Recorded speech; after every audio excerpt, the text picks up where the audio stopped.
In the deep and ancient histories of Arda, long before the rise and fall of kings, before the forging of great rings and the advent of the Dark Lord's tyranny, there existed no evil in the hearts of beings. All that was wrought by Eru Ilúvatar, the One, and his angelic servants, the Ainur, was good and pure. His journey toward corruption was not a matter of predestination, but a tragic descent, marked by choices, desires, and, ultimately, an insatiable lust for power that consumed his spirit. As Elrond from the Council of Elrond says, "For nothing is evil in the beginning." Even Sauron was not so. He was not always evil. He became evil in the service of the dark power, who is now but a memory. He fell into evil, and because of his knowledge he rose to a great power, swift to perceive, swift to build, and we who had the strength to withstand him were few and scattered. To fully grasp the tragedy of Sauron's fall, one must delve into the origins of his being and the path that led him to forsake the light for the deepening shadow. His story is not merely that of an immortal being drawn to evil for evil's sake, but of a soul corrupted by the desire for dominion, mastery, and order, a soul that sought to bend the world to his will. In his desire for control, Sauron mirrored the very forces that had corrupted him. The dark power of Morgoth, the first Dark Lord, under whom Sauron served in the Elder Days.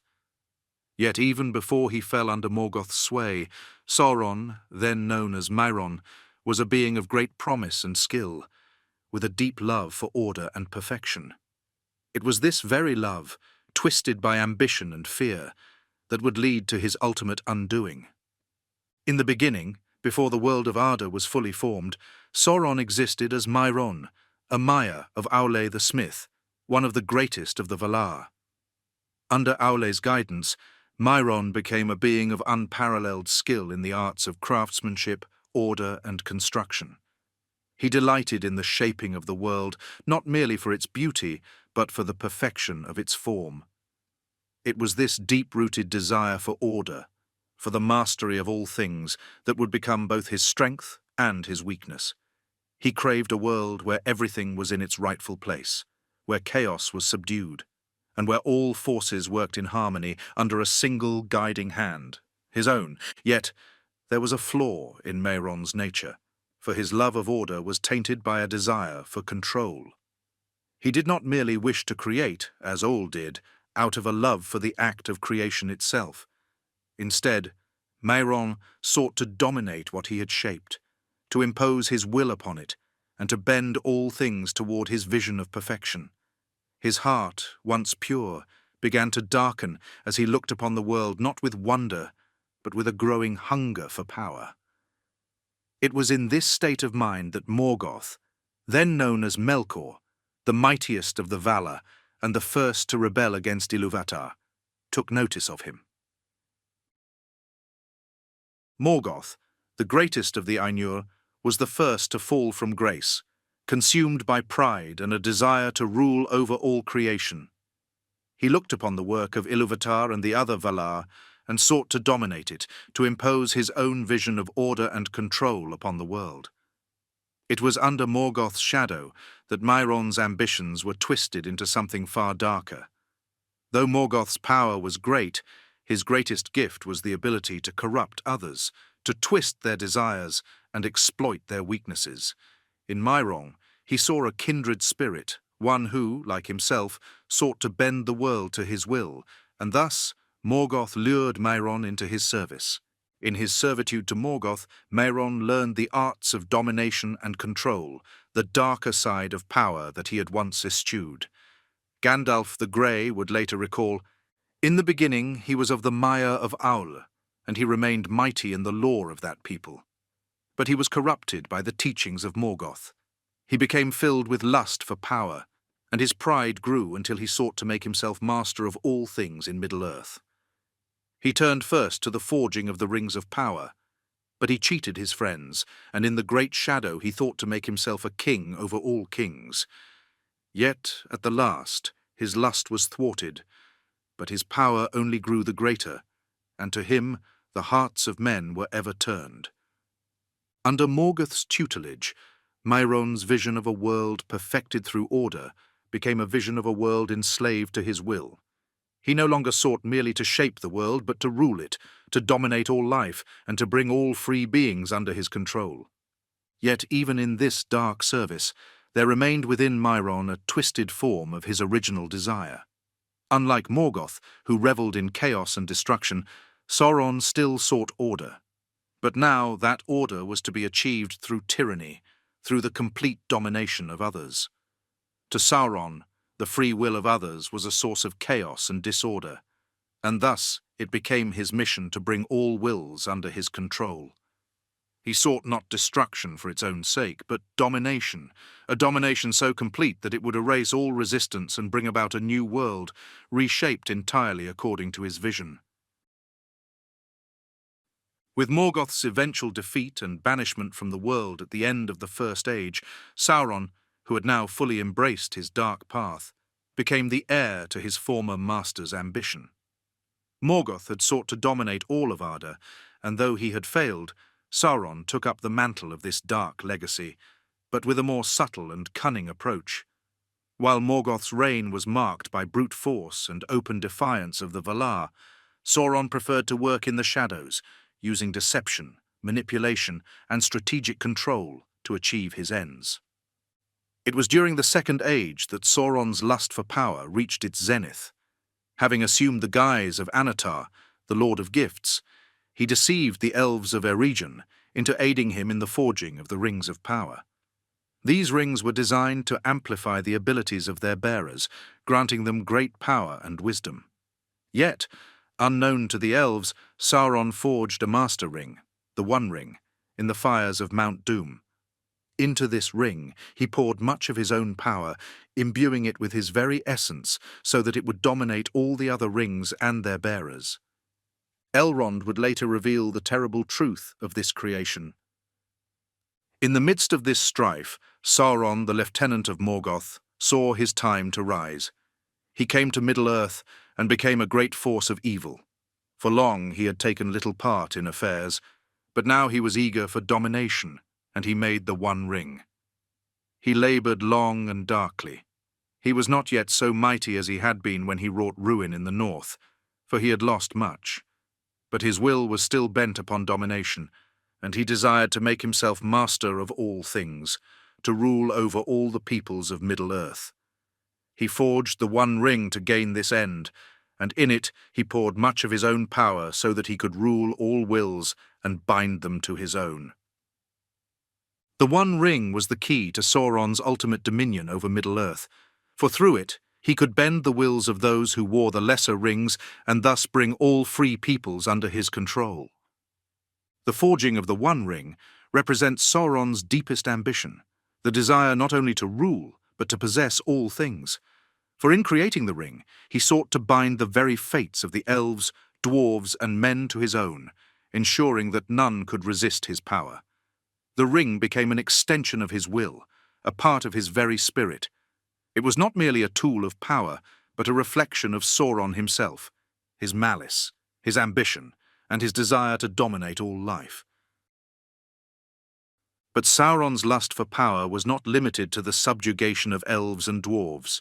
He turned his attention to the mightiest kingdom of men, the realm of Numenor. The Númenóreans were a people blessed by the Valar with long life and great wisdom, a reward for their aid in the defeat of Morgoth. Yet despite their blessings, the Númenóreans were not immune to the fear of death, and it was this fear that Sauron sought to exploit. Through cunning and deceit, Sauron allowed himself to be taken as a prisoner by the Númenóreans, only to rise to a position of influence within their court. He whispered lies into the ears of their king, Ar-Pharazôn, promising him immortality if he would only forsake the Valar and worship Morgoth. In the Silmarillion, it states, "But Sauron was crafty, well skilled to gain what he would by subtlety when force might not avail.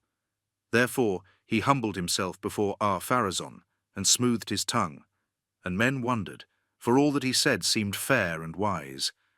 But it was the purpose of Sauron to bring the Númenóreans wholly under his sway, and to make them the slaves of his will. Now the heart of Ar-Pharazôn was hardened, and he was filled with the desire of power and wealth, and he listened to Sauron and began to ponder how he might make war upon the Valar. He brooded darkly and thought that in the land of Aman, where the Valar dwelt, there was rich store of all that his heart desired, and Sauron urged him ever to seek the wealth and dominion of the West, saying, "The Valar have possessed themselves of the kingdoms of the world by lies and trickery, and the gift of immortality which they hold is rightly yours." Under Sauron's influence, the Númenóreans sought to conquer the undying lands, believing that by doing so they could achieve eternal life. This act of defiance against the Valar led to the catastrophic downfall of Numenor, as the island kingdom was swallowed by the sea. Sauron's body was destroyed in the cataclysm, but his spirit endured, retreating to Middle-earth, where he would continue his dark designs. The destruction of Numenor marked one of Sauron's greatest victories, for through deception and manipulation he had brought low the mightiest kingdom of men.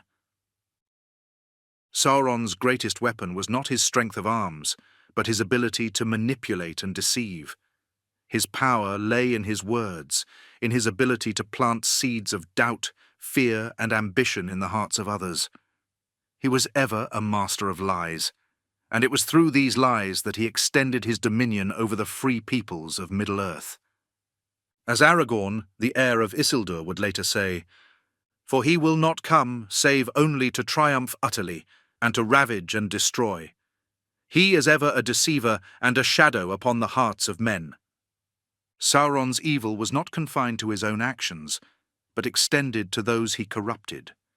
His lies twisted the hearts of those who sought power, making them willing instruments of his will. Saruman, once the head of the White Council and a being of great wisdom, fell prey to this very deception. Gandalf would later reflect, "Indeed, I can see now that Saruman has turned to evil because he desires power, but that is only because of the greater shadow of Sauron, who sought dominion over all." Sauron's lies were seductive because they promised power, the power to achieve one's desires, to conquer death, and to rule over others. Yet these promises were hollow, for those who sought to wield Sauron's power found themselves enslaved by it. The One Ring, in particular, was a symbol of this deception. It offered its bearer immense power, but in doing so, it also corrupted their soul, binding them to Sauron's will.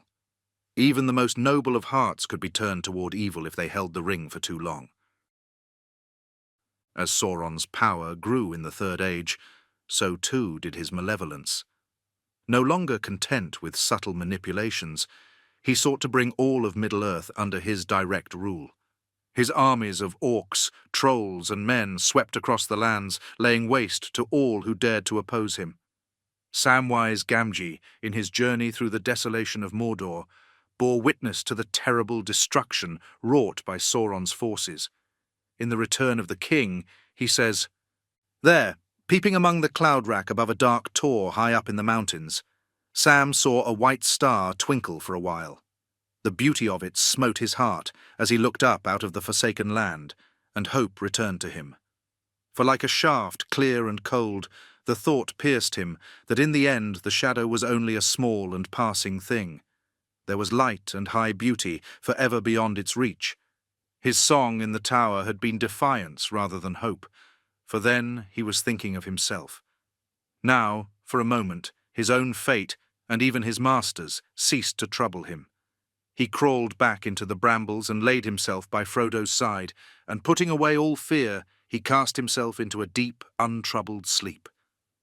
Sauron's hatred for the free peoples of Middle-earth knew no bounds, and his ultimate goal was to scour the land clean of all resistance. His armies ravaged the kingdoms of men, dwarves, and elves, and the lands that had once been green and fair were reduced to barren wastelands, choked by the fumes of industry and war. Yet even in this destruction, Sauron's desire for order remained. His vision was of a world where all life bent to his will, where there was no freedom, no dissent, only obedience and control. The One Ring, the source of Sauron's power and the key to his dominion, was also his greatest weakness, for in binding much of his own power to the ring, Sauron had made himself vulnerable. Without the ring, He could never fully regain his physical form, and his power would remain diminished. This was the great irony of Sauron's ambition. In seeking to dominate all life, he had bound his own fate to a single object, and its destruction would bring about his ruin. In the final days of the Third Age, the ring was cast into the fires of Mount Doom by Frodo Baggins, and with it, Sauron's power was undone. His spirit, once so mighty, was reduced to a mere shadow, unable to take form or exert its will upon the world.